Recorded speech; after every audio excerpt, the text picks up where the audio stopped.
Government Drama Llama Ding Dong, talking about the U.S. Department of Housing and Urban Development, also known as HUD.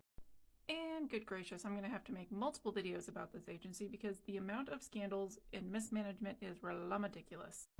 The U.S. Department of Housing and Urban Development was created back in 1965. I won't focus too much on the history here. I mostly want to talk about one scandal from the 1980s and a particular person that managed to just sort of fly under the radar.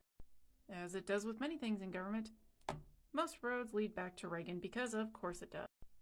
HUD during the 1980s is an example of what happens when something is poorly designed, poorly executed, and there's little to no oversight of everyone involved. Case in point, the HUD Secretary Samuel Pierce, who got paid to make decisions in favor of his business connections because who cares about constituents or poor people? Although to be fair, HUD wasn't exactly a high priority for Reagan either.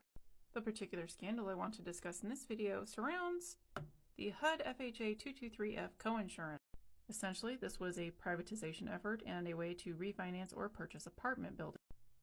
This particular program put the mortgage lenders in charge of everything with basically no oversight, so if they want to overvalue a property and get a bunch of fees, they could. Which brings me to the mortgage lender, DRG Funding Corporation. So another part of this program worth noting is that if there are defaults or losses, the lenders only have to cover about 20% of the loss, but 80% is covered by the government. DRG Corporation had defaults of about $500 million on their loans. That means 20% would be covered by them as far as the losses, and 80% would be covered by the government, in other words, the taxpayer. The Secretary Pierce basically allowed DRG to do whatever the heck they want. At one point, the DRG Funding Corporation was halted from being able to issue mortgages. However, after meeting with some lobbyists, Samuel Pierce managed to lift those restrictions and DRG Funding Corporation was once again able to issue mortgages.